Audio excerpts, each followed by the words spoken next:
Welcome back to another episode of Trace Triumph. I'm Brian. I'm here with JG.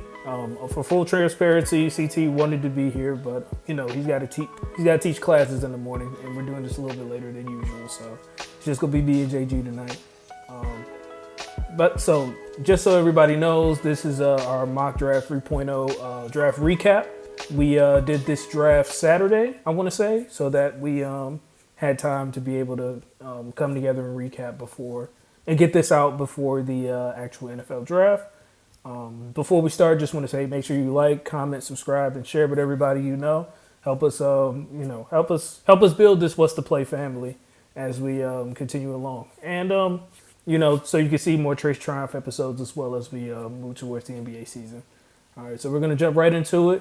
Gonna do the first. So for the first round recap, I will be doing reviews for the odd picks, and JG will be doing reviews for the even picks. So we will start with pick number one, Caleb Williams from USC.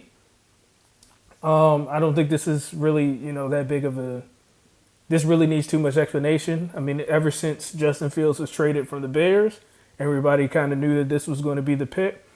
Caleb Williams is the consensus number one prospect on our board. He is also the consensus QB1 on everybody's board. So this isn't a surprising pick by any means. The only surprise would be if Caleb Williams is not number one come Thursday. So yeah, that's pick number one. And to JG for pick number two. Yeah, I know for a certain part of the fan base in Washington, this is a very controversial pick, especially the people that I know personally. And there's some people that I see on Twitter and social media and other places, and they're excited for this pick. So I'm interested to see. It's almost like a 50-50 split, but I feel like we kind of decided that even though Mingles, he's not here right now, he will actually want Drake May. I believe they probably go Jaden Daniels based on everything I've heard, everything I've seen. A lot of draft fans came out recently saying if you draft Drake May, this won't get you fired and stuff like that. So I've seen Drake May's stock has just been, let's say, volatile to say the least. And Jada Daniels been pretty consistent since the whole senior year, won the Heisman, participated in the combine a little bit. He didn't participate that much, but he was at least there talking to teams and stuff. He was there at the Top Golf trip that Washington had, and there have been reports that he didn't like that, and his agent came out disputing that, saying he's fine wherever he goes. So all in all, I just believe that they're gonna end up picking Jane Daniels. I'm eager to see that scheme, how it looks with Jaden. I hope it's very different than what they put Kyler and Caleb through. Talking about Cliff Kingsbury here. I hope it's very different than that. Still keep that some of the air raid scheme, but make it more of a run-based offense compared to spread screens because you don't really stretch the field that way. But that's what I'm going with Jaden Daniels. So you can go to pick 3, Brian. Yeah, that would definitely be an intriguing pitch to watch. Pick to watch live Thursday. For pick three, we all decided on Drake May. At this point, we felt like Drake May was too good of a prospect to pass up, or even have the Patriots trade down here. So Drake May was the pick at 3. If Drake goes 2, there's a possibility that they may trade down, but I think they probably go Jaden Daniels at 3 still. If they don't, if Drake May is not available, but since Drake May was available here, we had him at 3. And we'll move on to Jalen's Arizona Cardinals. Yeah. This pick, it really comes down to Marvin Harrison, or will a team give Austin Fort, Monty Austin Fort, the King's ransom to actually come up and get JJ or other QBs left at this point. Um, it's been not rumors, but basically put out this point that the Cardinals will not trade that pick until they're on the clock. So I basically think Monty's gonna just wait and see what the phone's looking like. If the trades or if it's like 3 first-round picks, that the Vikings give 3 first-round picks, they're gonna accept that. I would accept that too, because at that point, then you could trade back up and maybe get Marvin, Malik, or Rome, whoever it is, because we had all of them on top 30 visits. But if the value's not really what you're looking for, you just sit in the spot and just take the best, probably the overall prospect in the draft, and Marvin Harrison Jr. The Cardinals are lacking that wide receiver one, We have a good amount of complimentary guys, Greg Dortch, Trey McBride, James Conner, and Michael Wilson, but we're kind of missing that alpha. And once that alpha slides in, that moves everybody else down, and everybody's kind of in a role better. So I know at the end of the day, the Cardinals plan to get one of the top three wide receivers. I'm interested to see how it goes down, but I won't be mad at Marvin. The second Marvin get drafted, I'm going to go buy his jersey. That's my plan. Yeah. So for pick 5, speaking of JJ McCarthy, we had the Vikings trade up from 11, giving up 11 and 23 for pick 5, and I believe pick 37 in the second round. For Hmm. this, well, the thought process was that we don't feel like Minnesota would want to potentially strike out on one of the big four quarterbacks since the Giants. It's been heavily reported that the Giants have might potentially take JJ at 6. So the thought is that obviously Minnesota tries to jump them by a pick, so that way they can get their quarterback of the future.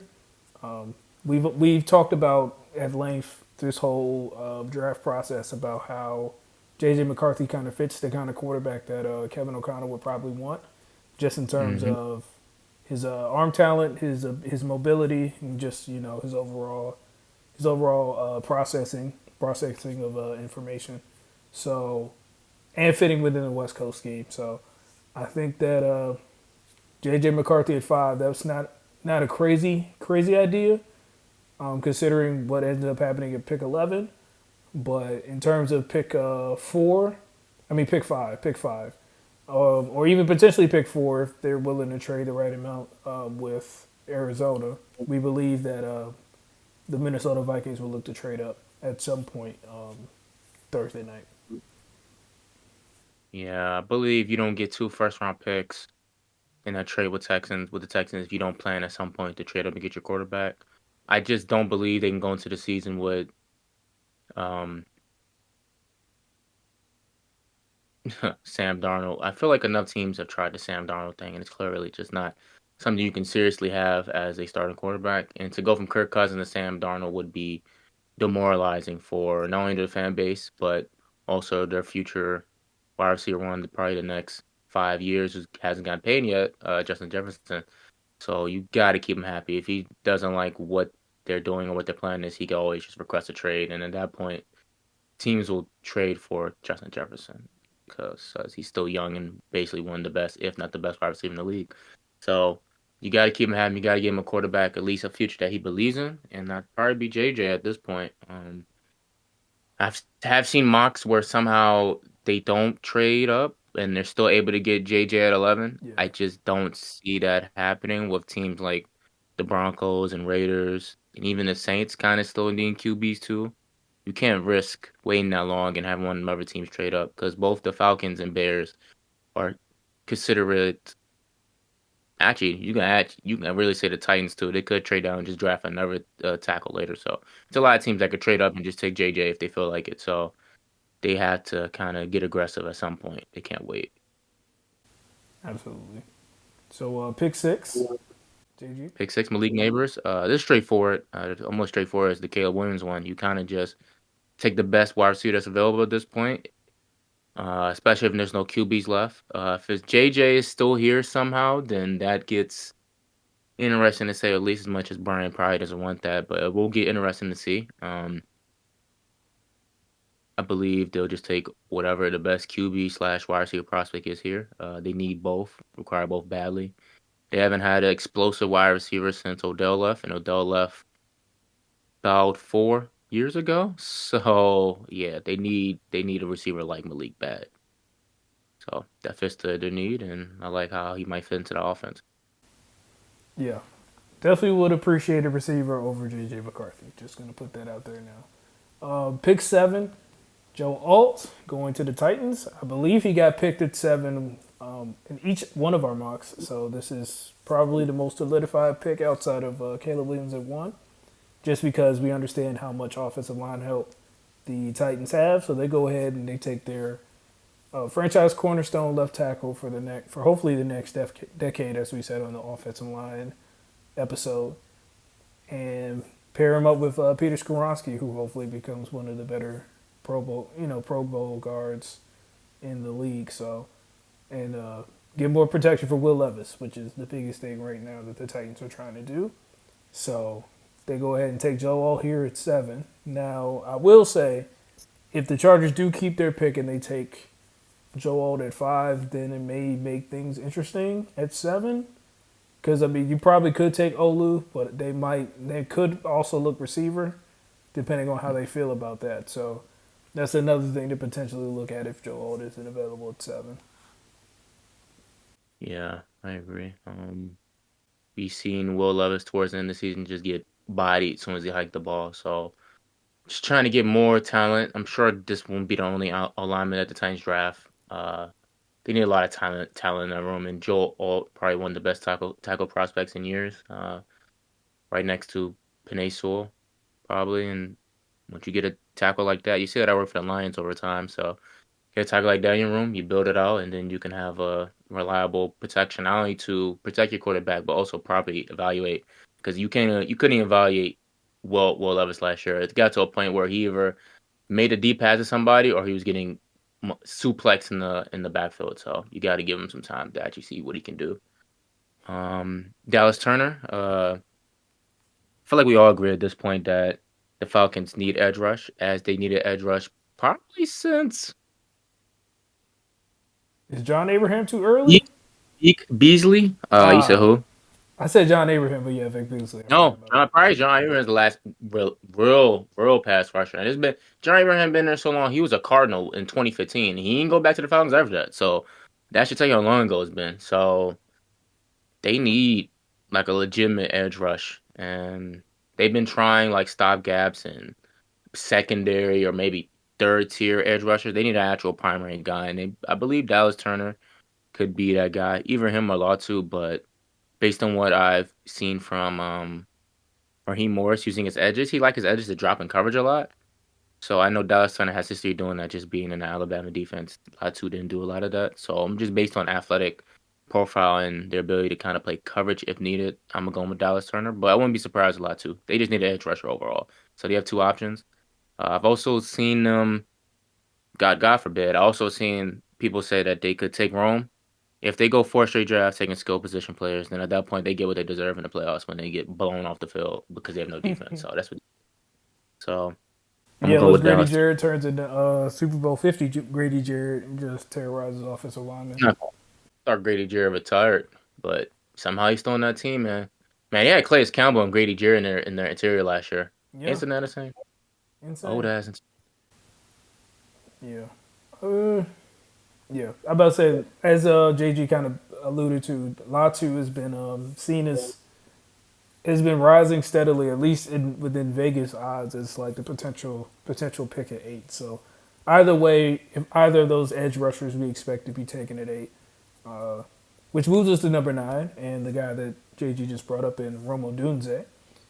This seems like a very straightforward pick for the Chicago Bears. You kind of partially overhauled your receiver room. You traded Darnell Mooney to the Falcons, if I'm not mistaken.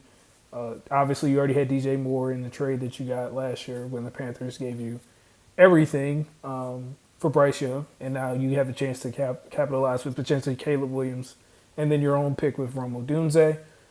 You had Romo Dunze to a room that you now have DJ Moore and Keenan Allen, who you just acquired from the Chargers, and that's a solid. I think that's immediately one of the probably top 6, top 5 receiver rooms, just top 3 in the league, just based off the potential Rome Odunze has. And if Keenan Allen can continue to produce and stay healthy for what that's worth, so definitely gives Caleb a very good starting point.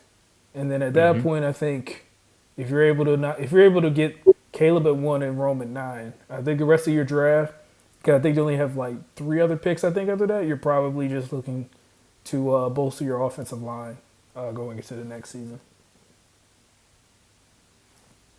Yeah, sounds good to me. I think with that wide receiving core, it sets the floor, or maybe the expectation for me is to at least be in the wild card race. They don't got to make the playoffs, but at least be in the conversation towards that point. And it was damn near to that point last year with subpar QB play. So I believe Caleb is just average or above average, and the defense continues to improve on what it did last year with Montez Sweat down there, and that will be a playoff team in my opinion. Liking what they're doing. Just basically stealing a first overall pick from the Panthers, who desperately need a pick in the first round, but they don't have it this year. As you look at the screen, there is no Panthers logo on here for a reason. So yeah, I think the Bears are set up for a nice future, especially with this pick. They even take an O lineman, to be honest, which I wouldn't be surprised. Either way, Yeah. just give your QB the best situation to really develop and become the talent that everybody believes he can be.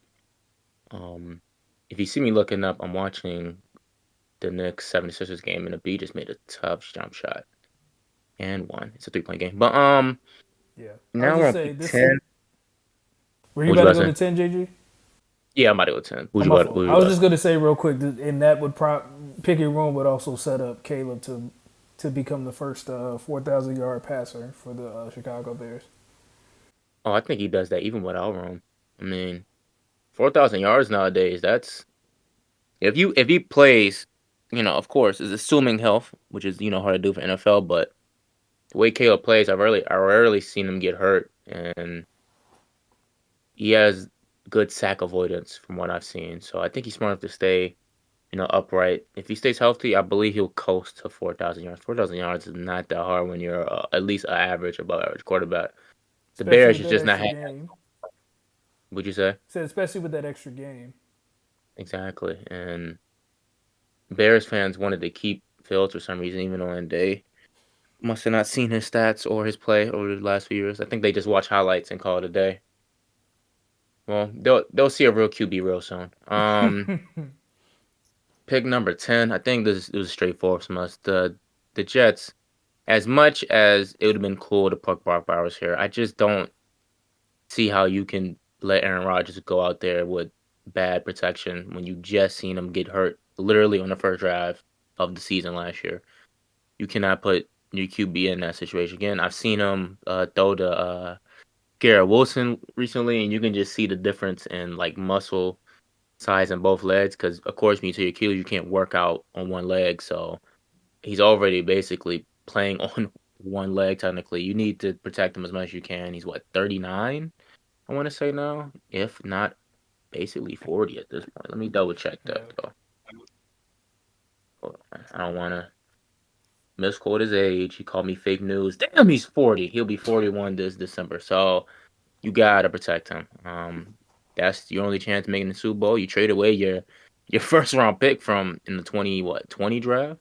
Was that? Well, 2021. Sorry, 2021 was Zach Wilson, right? Yeah, 2021 was Zach Wilson. You already traded him away today to the Broncos. So it's either Aaron Rodgers or nothing at this point. There's no backup plan. Yeah. So, oh, did he have a backup? Probably Tim Boyle. Not Tim Boyle. Who was there? Tim Was it Boyle Tim still Boyle? can't. Who was the one that threw that Tim, Fail Mary? it was Tim Boyle, but there's no way he's still on the team, man. He was garbage, Let me like check. Let actual me check. garbage. Tim Boyle's on the Texans now? Nah, this is Boy, crazy. talk about failing upwards. Wow. Just the back of CJ Stroud. Wow. He wasn't even oh Ah, I wow. forgot. Tarod. Tarod is their backup. Hold up now, they might got a chance. They might got a chance I don't of know how I I forgot mean that cousin Tyrod is there now. that's so unfair to Tyrod. Tyrod got to carry at some point. Hmm.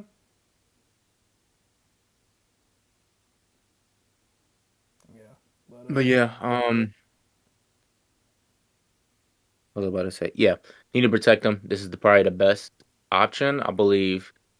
For he's not the best pass blocking O lineman left. I'll probably go Olu, but for what Fuaga can do from the inside and out and pass block and kind of run block, he's a good mixture of both. I believe he can kind of just come in and fit in wherever the gap is. We looked at their lineup during this draft and we kind of just saw it. They need talent bad. Either with their two old ass off the tackles or the lack of talent from the guards, they need somebody that can come in and just play whatever needed. And I think Fuaga can do that. So that's why we went with this pick. You can go to 11, Brian. so at 11, the Los Angeles Chargers finally get the pick, and they select J.C. Latham out of Alabama. So there's been a lot of buzz about J.C. Latham to the Chargers as of late. Also, while I know a guy like Joe Alt, I kind of talked about earlier, potentially going to 5. When you have a Pro Bowl level tackle in Rashawn Slater on the left side, you probably would rather look for an actual right tackle instead of trying to take a left tackle and then move them over to the right side, even if they had previously played right tackle before. You can see that with, as we talked about last in the offensive lineman episode with Evan Neal, who did play right tackle at points in Alabama, but he was mostly on the left side, and making that transition back has been pretty difficult for him. So I think if you're the Chargers, you would rather just get a pure right tackle here. And with Fuaga already off the board, you just go ahead and get a Latham. And especially with the way Jim Harbaugh likes to run offense, you would probably want a better run blocker from the right tackle position instead of someone that would be more probably a balanced player, I would say. Yeah, I was showing Brian and Mingles the tweet earlier. There are some people that believe that they can take JC at 5 because it just kind of fits what um is it John, right? This is John Harbaugh, or is this Jim? Jim. Jim Harbaugh. I'd be confusing the two. Jim I might Harbaugh. have This is said kind of John too. My fault. If I said John, I meant Jim. yeah. The Harbaugh. We'll just say him the Harbaugh. You know which one by the team we're talking about. The Harbaugh for the Chargers. He kind of fits what they want. He's a real probably the best run blocking O lineman in the draft, and he's the right tackle, can come right in. So when they hand 30 carries off to J.K. Dobbins and do they have another running back on the roster? Blake Corum's gonna be I'm about there to say Blake soon. Corum is going to be there one way or another. So I guess we just say He'll be him. there. They run this ball, man. So Justin don't have to throw it 30 times to that wide receiver course kind of crazy. But, you know, we adjusted that pick 23 as you see. But yeah, they just, be able to run the ball a lot better with JC Latham. And now we're on the 12. Broncos are in a tough spot. They don't have the ability to really trade up. They don't have the ammo that a lot of the teams around them have. But they also need a QB. They traded for Zach Wilson's was like a late round pick, but that doesn't really affect their plans. That just gives them a backup. If Jarrett Stidham is god awful, they can just see who's best of the worst out of Zach Wilson and Jarrett Stidham at that point. But just getting Latu, they need edge rush talent bad. They just need talent bad at this point on that team. But would they take Latu and they kind of build that defense back up to where it was when Vaughn was there? Of course, Latu was not Von Miller. It's not a lot of people, that's ever going to be Von Miller. But you just need some edge rush because they haven't had that since Vaughn really left. Bringing some talent, Latu and Sertan can really, help that defense get back to at least being average or above average. Coached by Vance Joseph, so he'll probably come in a 3-4 outside linebacker. I want to see if he drops Latu in coverage because he sure did drop Chandler Jones in coverage, and boy, I seen what that looked like.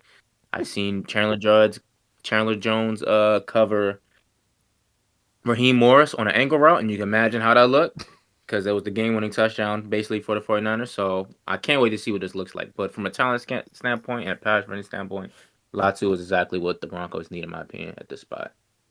Now, I will say, we talked about their ammo, but if that report about them being willing to trade, obviously, this year's first and next year's first, and also include Oh, Patrick Surtain, if that is a man, serious. I'll take that. You give us Sertan. Say no more. I was about to say, if If that's they a get serious offer, I'll just predict right now that I think that he. I'll do the prediction, even though they're in the same conference. If they're that serious and they're willing to trade Sertan, I think they trade up to 3. I think they get up to 3. Because you're giving the Patriots a chance to pair Christian Gonzalez and Patrick Surtain together for years to come.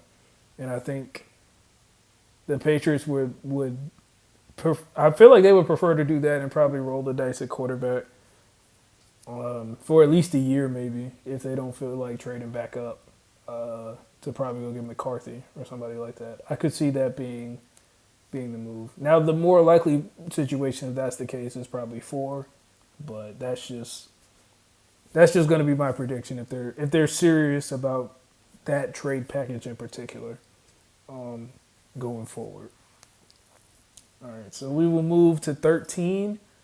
So this one, I know in our mock draft 2.0, I believe we had Quinyon Mitchell, who is our consensus cornerback one go, and Mm-hmm. we were definitely considering it here, but the reason why we decided to go with Terrion is just because we obviously he's a great fit for the system based on the way he plays, but also just a situation where it seems like he's almost like the favorite to be picked here because there's been a lot of people mocking him at 13 or even 12 to Denver.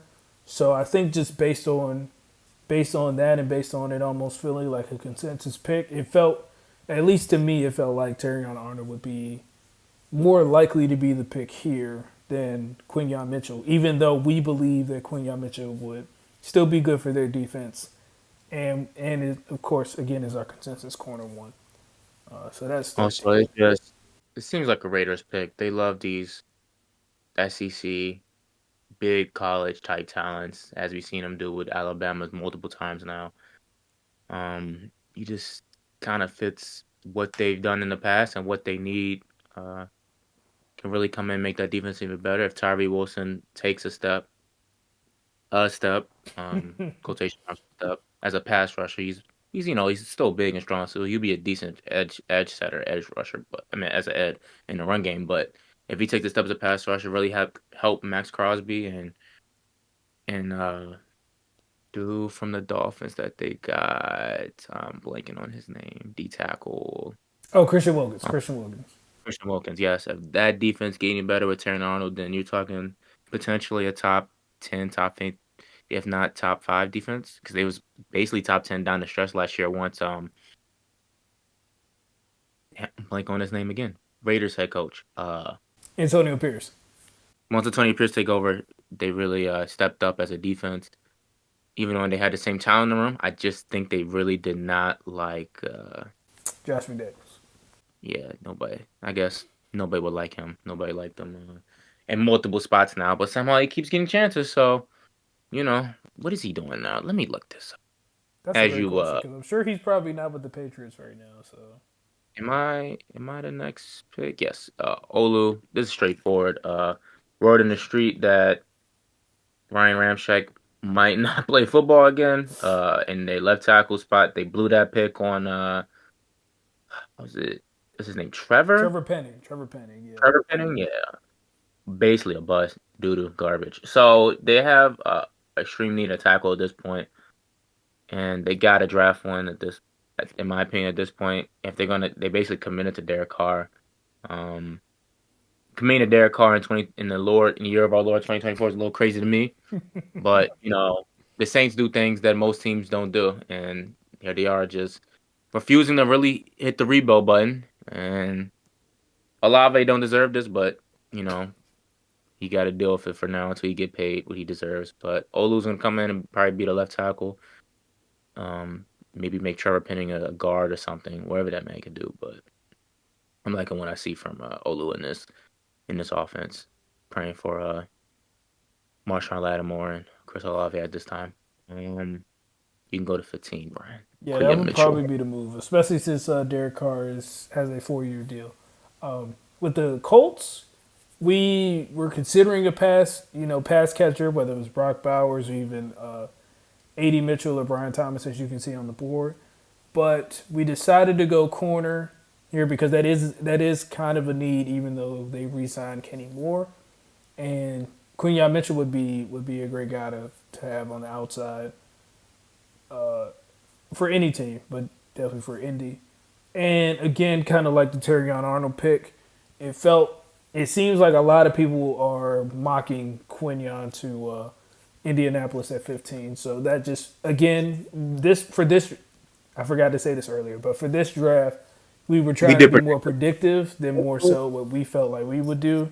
So the prediction seemed to be more Quinyon at 15. So that's where we decided to kind of go. But they could definitely consider Brock Bowers or a pass catcher here. Yeah, they could go pass catcher, really help AR out, but I feel like that cornerback room is kinda eh. Especially I think Isaiah Rodgers got caught gambling? Was that him? I think it was him. I think it was him. And he was kinda their CB2 slash 3-ish.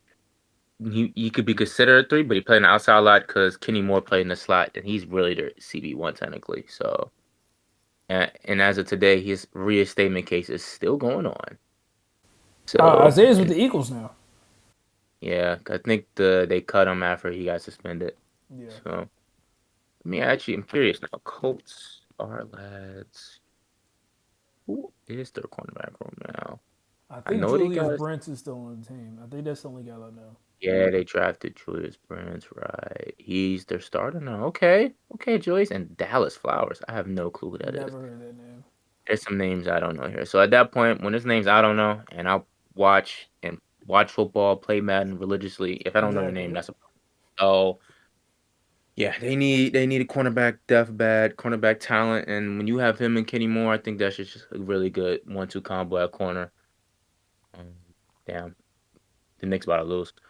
Uh, we can go to pick 16. That's me, Brian Murphy. Probably the it's probably D tackle number one for a lot of people. I believe him and Johnny Newton are really close in my eyes, but I believe Brian Murphy is probably just slightly above in a lot of teams' boards. I've seen him even be projected to be top 10 in this draft. He's not top 10 on our mock because just the value, positional value, we couldn't do that. But I understand if he goes top 10, he's that type of talent, and he was really good last year. I think he was the defensive lineman of the year for the Big Big 12 they're 12, in, right? yeah.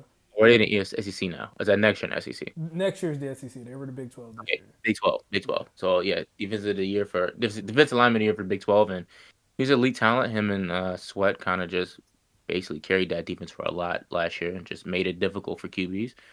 He's basically an elite pass rusher and edge rusher in stats, and his advanced statistics, back that up. So we'll be surprised to go there. To go to Seattle, a team that would like to kind of replicate what Baltimore had, because their new head coach is Mike McDaniel, right? That's how you say Yeah. his name. Mike Mike McDonald. McDaniel. Mike McDonald. My bad. Mike McDaniel. My fault. Mike McDonald. He would probably have a similar type of game plan in mind. Especially defensively, he got a lot of edge a lot of pressure from the inside from Justin Matabuke, who just, Yeah. re-upped his contract and will be in Baltimore for a long time now. So he probably try to recreate some of that with Brian Murphy, who can definitely, reach that, if not better, as a player comp. And we go to 17. So at 17, we kind of like the Colts pick. We felt like we could go either way with this. You go receiver or you go corner. We decided. So we decided to go to the pass catcher I'm sorry, here, hold on. and we were choosing between. Hold up real quick. Remember I said Uh, the Knicks are about to lose? Dante DiVincenzo just hit like a 30-foot shot to take the lead. Now it's a 1-point game. Wow. how much time is left? Hold up, Melo's at the game. This is crazy. It's 13 seconds left. So is it Embiid or Maxi? We will see. Um, but yeah, back to football. My bad. So Okay. we were thinking between AD Mitchell and Brian Thomas Jr.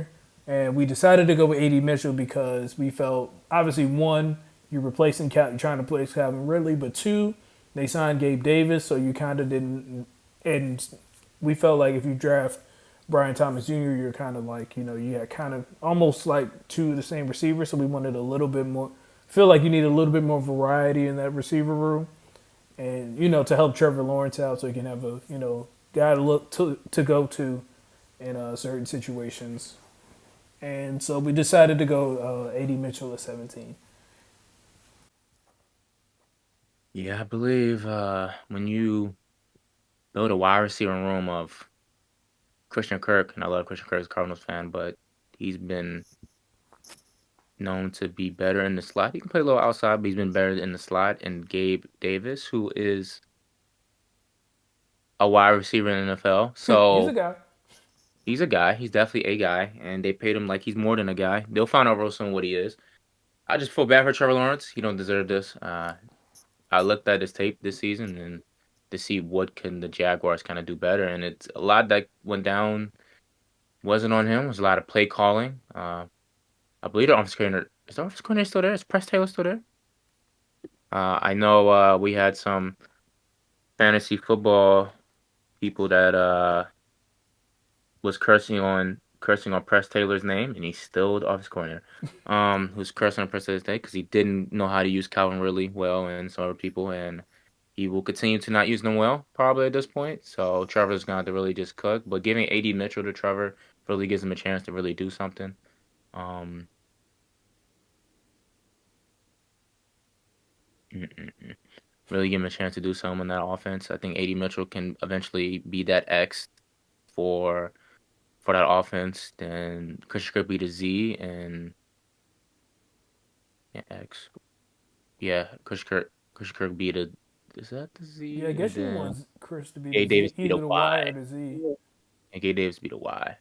Gabe Davis should never be ever be in the slot. He'll be on the outside forever, ever. And AD Mitchell and Christian Kirk can, play the outside and slot very well. So gives him a wide receiver room. I feel like the Jaguars assumed that Calvin Ridley was just gonna come back to the team, but Yeah. they just didn't estimate their division rival overpaying and basically just giving Calvin Ridley the nice bag to be with D Hop. That has to be one of the oldest wide receiver rooms in the league now I think about it. Has to be. It has to be up there. But yeah, you can go pick 18. Uh, Yeah. So for the Bengals here, uh, we obviously if you're the Bengals, you're hoping that maybe you have JC or Ty sitting right there, so that you could draft them. But in this situation, with neither of them on the board, and you already signing Trent Brown to a 1 year deal, so it's not the craziest need. You decide to just go best player available, add another weapon to the receiving room already. I mean, we're not sure what's going to end up happening with T. Higgins. Most of us believe he will probably end up being traded or just flat out leaving after this season. Obviously, you still got to pay Jamar Chase. You got to pay Joe. Was Joe been paid, or do they have to pay yeah, him? Joe been paid. Joe's been Joe's okay. been Joe's been paid, but you do have to pay Jamar. So yeah, paid. that's something coming down the pike for sure. So getting a guy that you can move all over the field, but also you can have that kind of that inline tight end. I think this would probably be a great situation for Joe Burrow, especially coming off injury to kind of have someone who is more than a security blanket at that position and is a very big positional mismatch. So yeah, in this situation, I think Brock would probably feast. He would definitely be at least, in my opinion, probably top three offensive rookie of the year candidate if he's with the Bengals, just because of the attention that T. Higgins and Jamar Chase will draw this season going forward.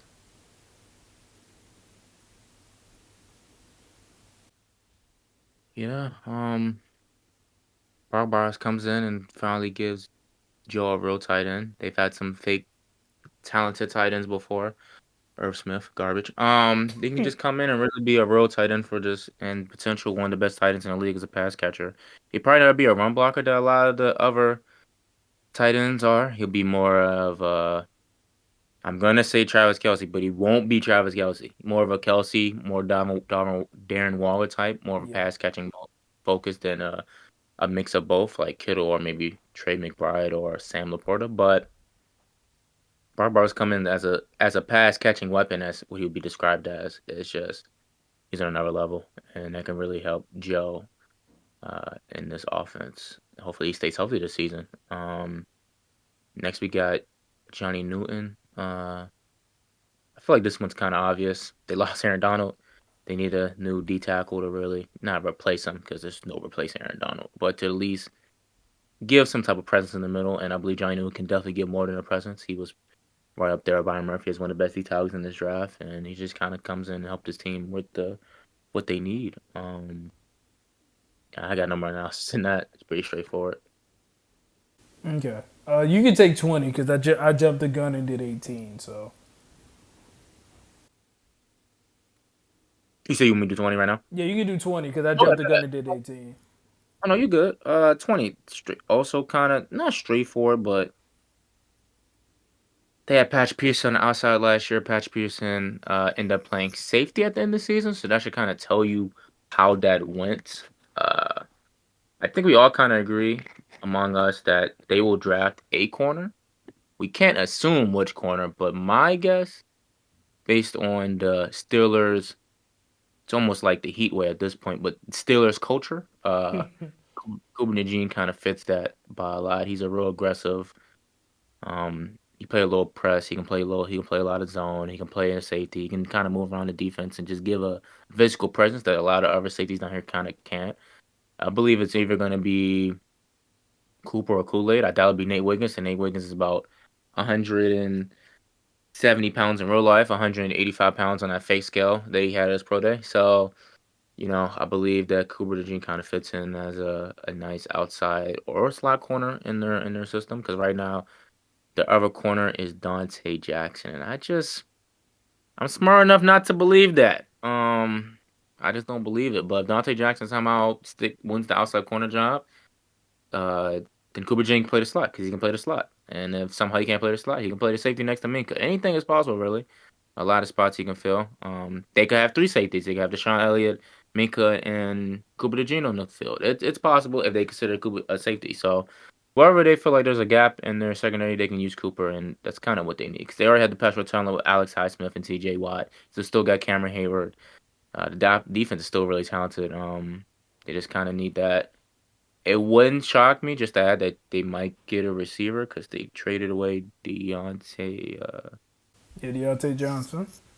to the Panthers, but at the same time, they got Arthur Smith now, so who the fuck knows what they're gonna do on offense? You know what I'm saying?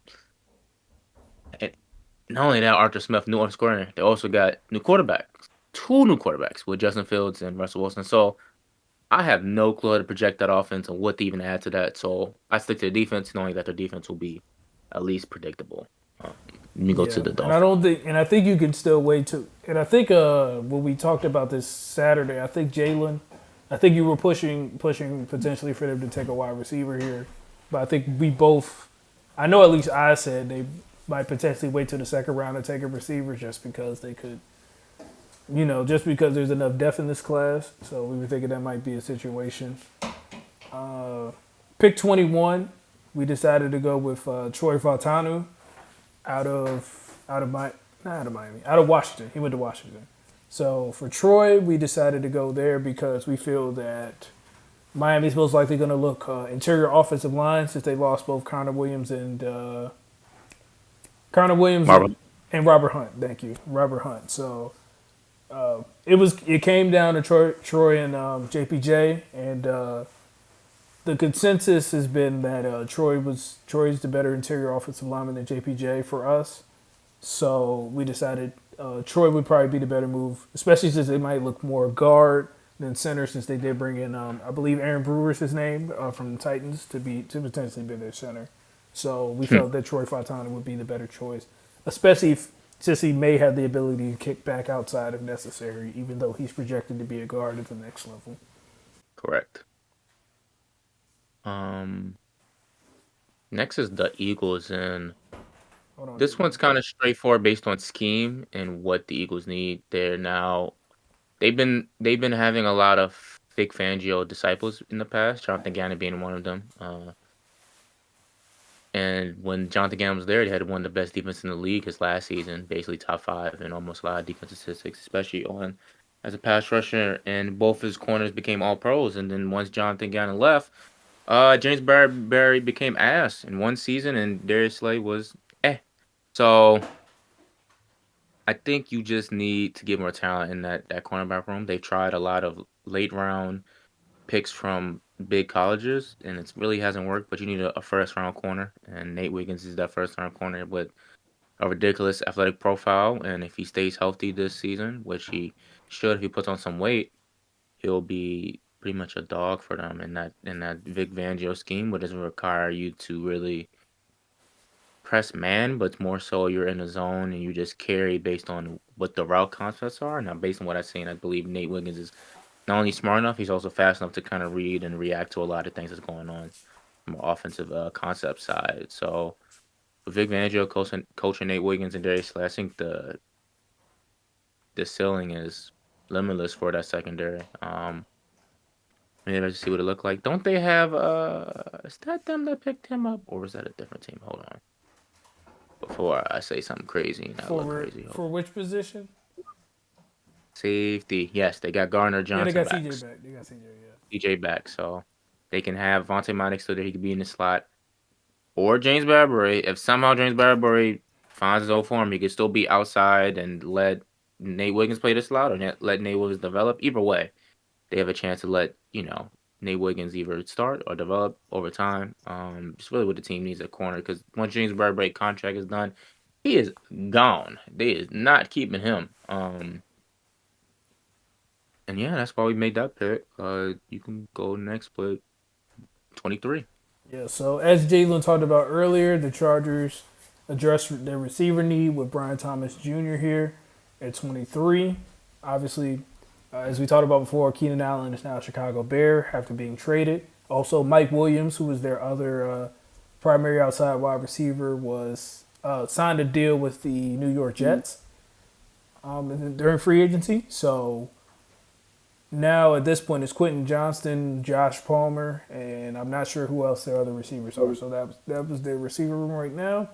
Brian Thomas Jr. gives you the best chance at a potential wide receiver one going forward, unless Quentin Johnston just went in the lab and just did some things that we don't know about, added about like got about 20 skill points and just added everything to his attributes. It's just Steroids.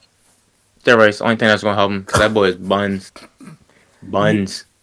yeah. So they just go ahead and they take Brian Thomas Jr. here, and they give Justin Herbert a potential wide receiver one going forward. Yeah. That team needs wide receiver talent bad. Even if Brian Thomas is just at best a wide receiver two, he's better than what they got now, a bunch of wide receiver three. So yeah, at least start somewhere. The next year they can maybe trade or draft or anything's possible with the wide receiver movie we see in the league. For example, Stephon Diggs is now a Texan now, so anything's possible. Yeah. So then we go to the next pick with the Cowboys. I have a certain Cowboys fan that probably won't like this pick, but the Doing this more three I've straight done times this, too. He might we crash out I watching this I episode. think we've done this pick every time now. Yeah. It's just no matter what, even predict or what we would do, it just makes sense. It's a team that needs a tackle or a guard at this point. Their O line is basically locked down with just two starters. It's just and one of the starters might move depending on what the rest of the line looks like. So you kind of need talent in the offensive line room. So I'm gonna go with Graham Barton here. I believe he kind of fits what they need. Yeah. Yeah. So I'm sure that Cowboy fan in question would probably be more upset given who was taking at pick 25 and Jackson Powers Johnson. I believe when we made this pick, the thought was obviously they're kind of set at tackle right now, and we believe that they feel good about that. I believe the guy's name, the starting right guard's name is Sean Ryan. I believe that's his name, and we weren't too sure about him going forward. And obviously, you lost John Runyon to the Giants, so we felt that going and looking for an interior player, whether it's a center or a guard, we felt that since Troy Fautano had already been taken off the board and Graham Barton just got taken the pick before, that Jackson Powers Johnson would be the best pick because he's probably the best interior lineman after those two, and he could probably play center or guard. So either way. So that would allow Green Bay to potentially mix and match if necessary. Cross train him probably during the offseason and things of that nature if they need to play him right away. But he could just be good depth for now if necessary. Since they didn't really have a whole lot of holes necessarily on their roster, we felt that this could kind of be more of a luxury pick. Also, this could be a potential situation going forward. Well, on the actual draft night. Around this area, maybe 24, 25, this is where we could start potentially see teams trading back up to try to go get one of the quarterbacks. We'll kind of talk about that a little bit later. But, yeah, so that's pick 25.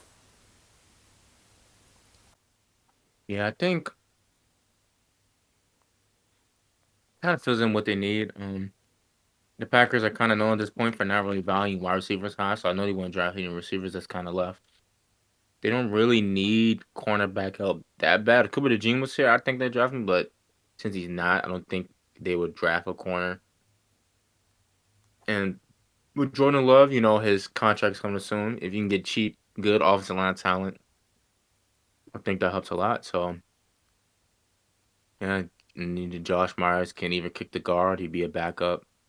'Cause his defense is really good last year, and they added Xavier McKinney. So, and Eric Stokes should take that next step. So, really helps out what they need. And you also need a lineman that's going to block for Josh Jacobs.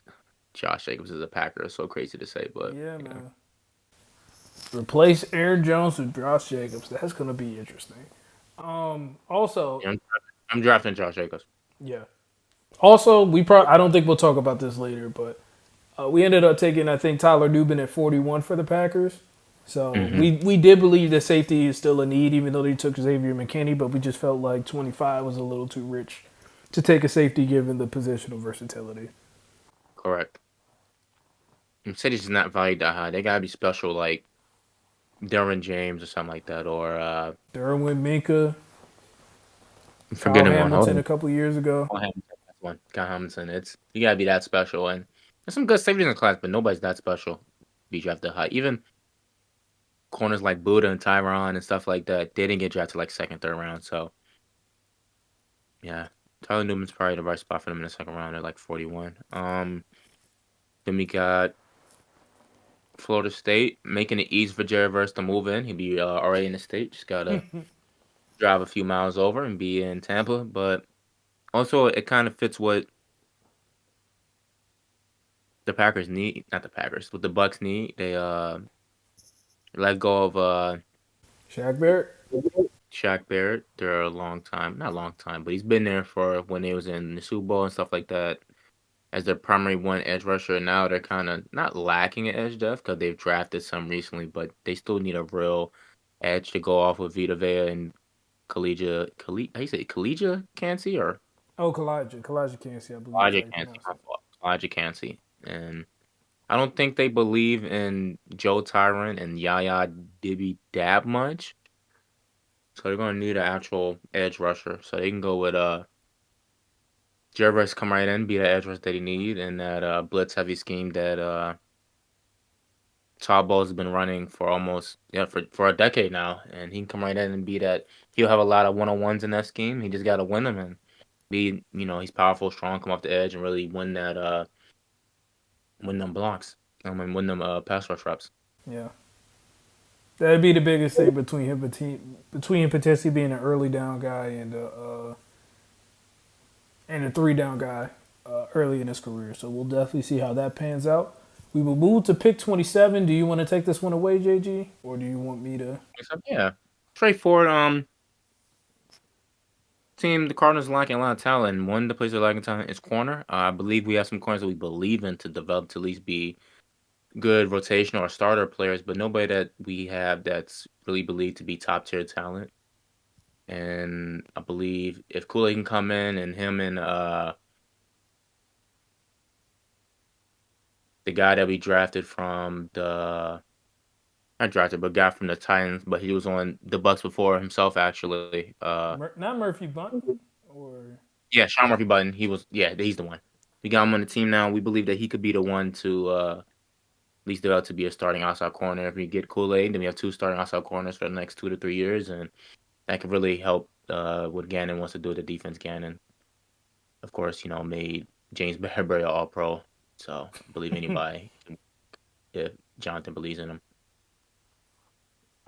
That's it. You can go to pick 28. You want me to do that, or you got it? I'll do 28 and 29. So 28. I'm sure Buffalo is not too happy right now. Missing out on both A.D. Mitchell and Brian Thomas Jr. We felt that they will probably still take a receiver instead of the edges that are left. Chop Robinson was considered here. I believe we considered him here, but we felt that wide receiver would probably be the better move here, so we had to take Lad McConkey. But I think with that extra second rounder they got from the Texans, if I'm not mistaken, they did get a second rounder. So if they do, I think with that second rounder, they might look to move up to get either Brian Thomas Jr. or A.D. Mitchell, depending on how the board falls. So just be on the lookout for that come draft night as well. Pick 29, not too difficult. It was just a situation where kind of like the Eagles, we felt that the Lions' biggest need is probably corner. So we just decided to go ahead and take the best corner available in Ennis Rakestraw Jr. And we moved to pick 30 for JG to take. Yeah, pick 30 kind of fits what the Ravens need and kind of what they have done so far. Just making good solid pick. If Mims work out, it'd be just another good solid pick for them. Mims will probably be a right tackle and Ronnie Stanley or was it Staley? It's Staley, Stanley, ain't it? Stanley. Oh, Stanley.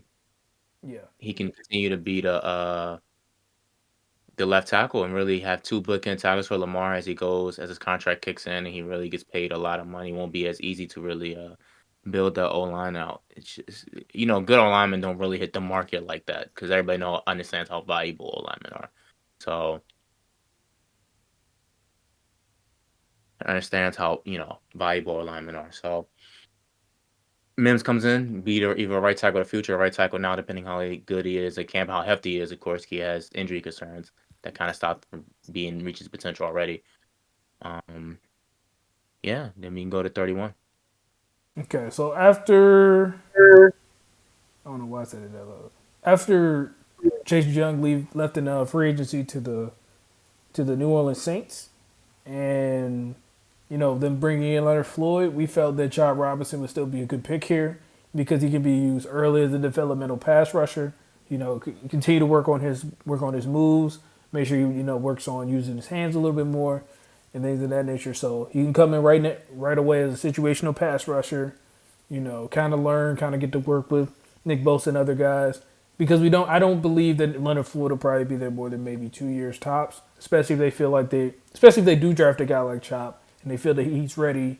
He's ready to be an impactful 3-down player. So for that, we decided to take Chop Robinson at 31. He was the best edge left on our board, and we also felt that he should be taken. He should be taken within the first round. So we took Chop Robinson at 31. And then finally, Yeah, for the first round, we got Tyler Guyton at 32. The Chiefs won the Super Bowl somehow with a below average offensive tackle duo, but I just don't believe they'll do that for multiple years. You can just get away with things when you have Patrick Mahomes, and I don't think they're gonna do that again this year. They'll at least get a tackle they can believe in for the future. This been kind of not just this pick, but in general, they've been mocking tackles a lot to this team, and because it's kind of what they need. And Ty Guyton come in, even be a guard, because I know some teams consider him a guard. So whatever he kind of can be good at, he'll probably play, and then over time he could be the tackle of the future for this team. Uh, that's about it. Did we go to the second round? Any second round picks you want to talk about? so for the second round, the two big picks that I wanted to talk about were pick 44, pick 47. Pick 44 was Michael Penix Jr. Pick 47 was Bo Nix by the Giants. Michael Penix went to the Raiders. So obviously, like we said before, this is where Mm. in the actual draft, it is possible that Bo Nix and Michael Penix Jr. both get picked in the first round as a result of potential trade ups. Here, we didn't really see anywhere where there was a necessary. We didn't see teams that had like a necessity to trade up for a said player. So this is kind of how the board fell, and then it was fortunate where the Raiders were able to get a guy who's been mocked at 13 lately to them as well. In the event that people feel like they're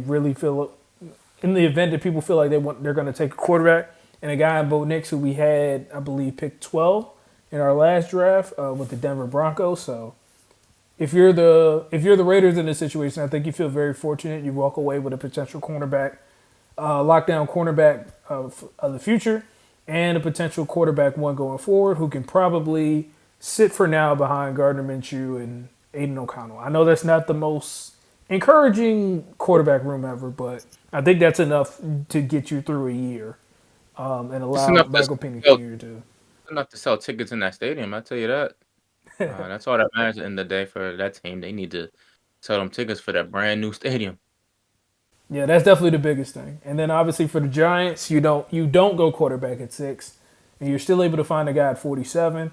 I also think in this scenario, I think it would be easier for Brian Daboll and Joe Shane to be able to, temper expectations, especially with the fans when it comes to quarterback.